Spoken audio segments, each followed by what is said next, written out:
24 जून 2026 की रात की बात है। एक लड़का और लड़की की शादी होती है। शादी की ये पहली रात थी, पहली मुलाकात थी। दुल्हन अपने दूल्हे के लिए गिलास में दूध लेकर आती है और जैसे दूध लेके आती है अपने दूल्हे को वो दूध दे देती है, कहती है कि इसको पी लो। दूल्हा उसको दूध को आराम से पी लेता है। दोनों आराम से बैठ जाते हैं। बैठ के बातचीत का सिलसिला शुरू हो जाता है और बातचीत का सिलसिला अभी शुरू ही हुआ था कि दूल्हे को नींद आने लगती है और दूल्हा आराम से सो जाता है। दिन निकलता है, उसे पता चलता है कि रात क्या हुआ उसे कुछ भी इस बात का एहसास नहीं था, कुछ भी उसको आभास नहीं था। एक दो रात और बीत जाती हैं और ऐसे ही ये सिलसिला चलता रहता है। करीब करीब 1 से 1.5 सप्ताह के बाद उसको ये एहसास होने लगता है कि आखिरकार बात क्या है। जब भी देखो एकदम से नींद आ जाती है, एकदम से वो बेसुध हालत में पड़ जाता है। एक दिन वो अपनी पत्नी से कहता है कि मुझे बहुत ज़रूरी काम से बाहर जाना है। वो अपने पिताजी को, अपनी माताजी को वो लेकर घर से बाहर जाता है और ये कहकर गया था कि हमें थोड़ी देर हो जाएगी और जब हम लौट कर आएंगे तो फिर तुम दरवाज़ा खोल देना। लेकिन ध्यान रखना, दरवाज़ा तुम बंद ही रखना, किसी का कोई भरोसा नहीं है, पता नहीं कौन आदमी, कैसा आदमी घर में आ जाए। जब दुल्हन को इस तरह से डायरेक्शन दिए जाते हैं तो दुल्हन वैसे ही काम करती है। दूल्हा अपने पिता के साथ गया हुआ था। जब लौट कर वापस आता है, आने के बाद जब देखता है तो दरवाज़ा खुलता नहीं है। जब दरवाज़ा नहीं खुलता है तो वो दीवार फांद कर दरवाज़ा खोलता है। उसके बाद जब जाता है, जाने के बाद जो उसने अपनी आंखों से दृश्य को देखा था, उस दृश्य को देखकर वो देखते ही रह जाता है। दरअसल उसकी नई नवेली दुल्हन है, एक लड़के के साथ आपत्तिजनक स्थिति में होती है। वो मोबाइल निकालता है। मोबाइल निकालने के बाद उनका वीडियोग्राफ बना लेता है, फ़ोटो बना लेता है और ये फ़ोटो वीडियो वायरल हो जाती हैं। जहाँ जहाँ तक ये सूचना वायरल हो रही थी, लोगों को यकीन नहीं हो रहा था कि आखिरकार ये दुल्हन ऐसा कैसे कर सकती है। यानी कि जो दूल्हे को लगातार काफ़ी समय से नींद की गोलियाँ दी जा रही थी, उसी की वजह से वो बेहोश हो जाया करता था और बेहोशी की वजह से वो अपनी पत्नी से ज़्यादा मुलाकात नहीं कर पाता था, बातचीत नहीं कर पाता था। और जिस दिन इस बात का खुलासा होता है तो सोशल मीडिया के अलग अलग प्लेटफॉर्म पर ये पूरी कहानी वायरल होनी शुरू हो जाती है। क्या है ये पूरी कहानी, आज की इस कहानी के माध्यम से जानने और समझने की कोशिश करते हैं।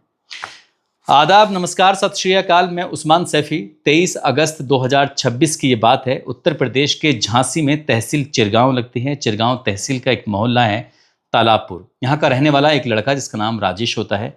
राजेश के मामा का एक्सीडेंट हो जाता है, उनको मेडिकल कॉलेज में भर्ती कराया जाता है। वो अपनी माँ को, अपने पिताजी को सूचना देता है कि मामा जी को चोट लगी है और हमें मेडिकल जाना ही पड़ेगा। जब वो मेडिकल जाने वाली बात आती है, घर में उसकी नई नवेली दुल्हन होती है। वो दुल्हन से कहता है कि तुम यहीं रहना, देखभाल करती रहना, कोई घर में आए तो पूछ लेना कि कौन हो, क्या है। किसी को, अनजान आदमी को घर में आने की इजाज़त नहीं है, मना कर देना। जब इस तरह की बात आती है, उससे कहा जाता है कि जो मुख्य द्वार है इस गेट को बंद कर लेना। अब यहाँ से वो उसका दूल्हा होता है, उसके दूल्हे, सास ससुर, ये यहाँ से चले जाते हैं, मेडिकल जाते हैं। मेडिकल जाने के बाद 1-2 घंटे वहाँ रुकते हैं।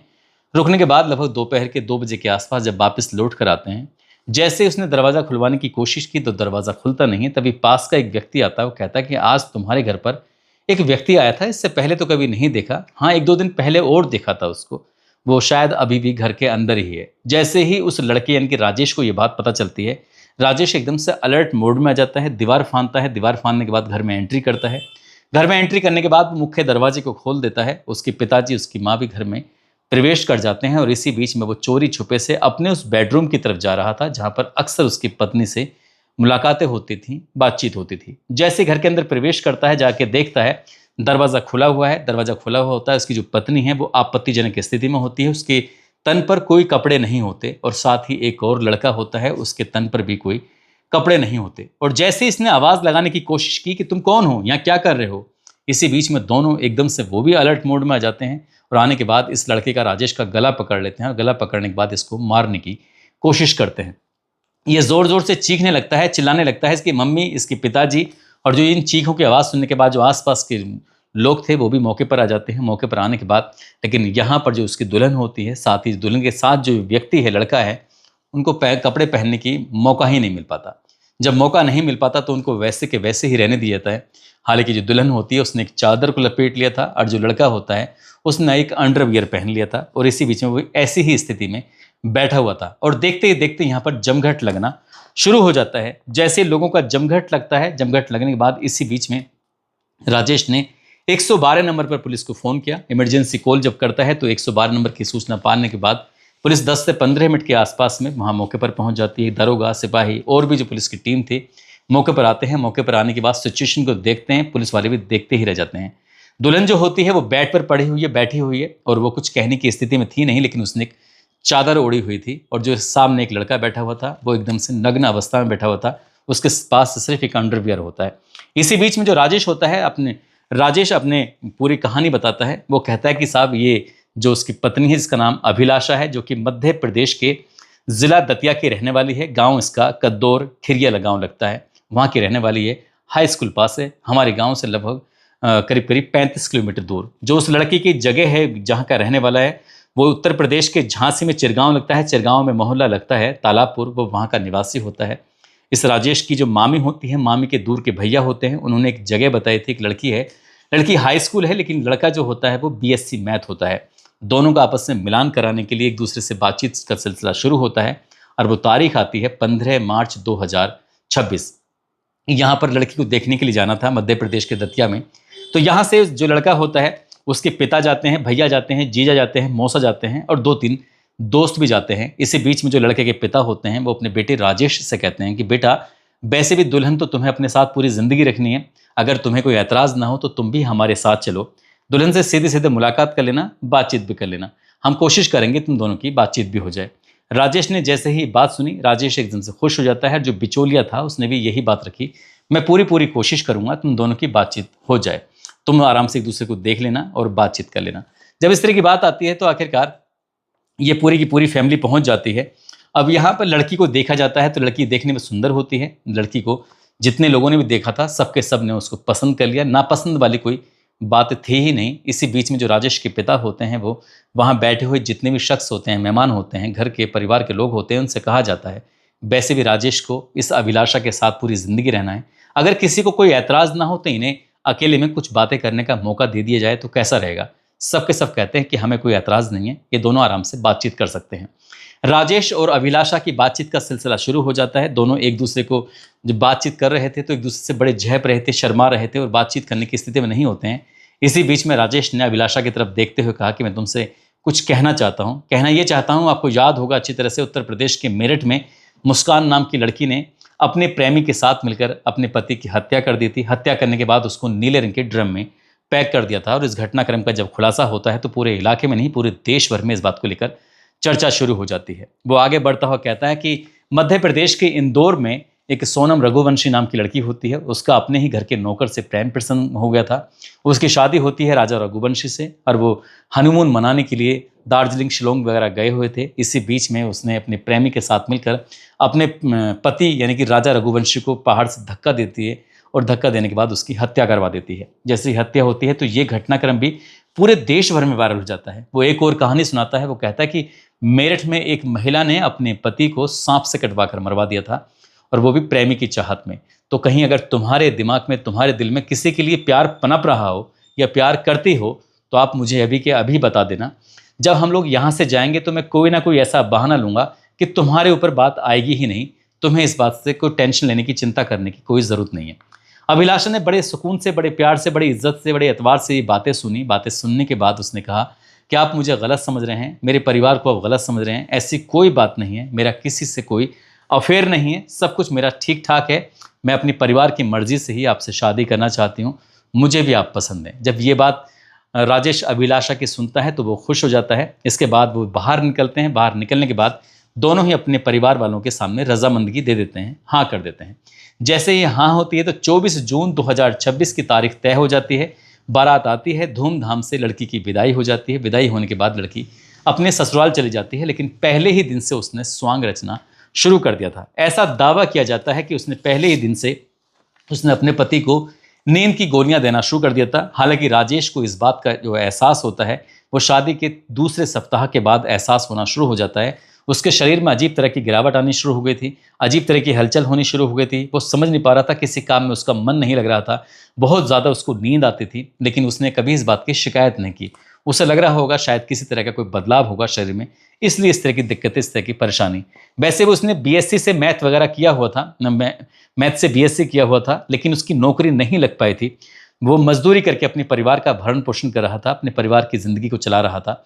उसे लग रहा था कि शायद मैं दिन भर काम करता हूँ, काम की वजह से थक जाता हूँ, थकने की वजह से शायद मुझे ज़्यादा नींद आती है। लेकिन 19 अगस्त 2026 की ये बात है, जब अपने घर के से बाहर निकल रहा था तो इसी बीच में पास का ही एक व्यक्ति कहता है कि तुम्हारे घर में हमने किसी को आते हुए देखा था, क्या तुम जानते हो उस शख्स को या नहीं जानते हो? जब इस तरह की बात आती है तो उस वक्त तो इसको समझ में नहीं आया, लेकिन जब ये अपने माँ, अपने पिता के साथ अपने मामा को मेडिकल कॉलेज में देखने के लिए जाता है, तब जाके इसे पता चलता है कि पत्नी से मिलने के लिए कोई आता है और शायद नींद की गोलियां जो ये देती है वो इसीलिए देती है। अब इसी बीच में पुलिस वालों के सामने उसने एक सवाल पूछा कि जब मैंने तुमसे पहले दिन पूछा था 15 मार्च 2026 को, तब तुमने साफ साफ इनकार कर दिया था। अब मैं वही सवाल तुमसे दोबारा पूछना चाहता हूँ, ये लड़का कौन है, इसके बारे में मुझे सच सच बताओ। अगर तुमने सच सच नहीं बताया तो फिर सही नहीं होगा। वो जो उसकी दुल्हन होती है, दुल्हन कहती है कि जो मेरा घर है, मेरे घर से ठीक 2 घर बाद इसका घर है। इस लड़के का नाम अमन है और हम एक दूसरे को पिछले 7-8 साल से जानते हैं, एक दूसरे से बेइंतहा प्यार करते हैं और एक दूसरे के साथ ही जीना मरना चाहते हैं। जब इस तरह की बात आती है तो राजेश ने कहा, जब तुम्हें दोनों को एक दूसरे से प्यार था, एक दूसरे के साथ रहना था, तो तुमने मुझसे शादी क्यों की?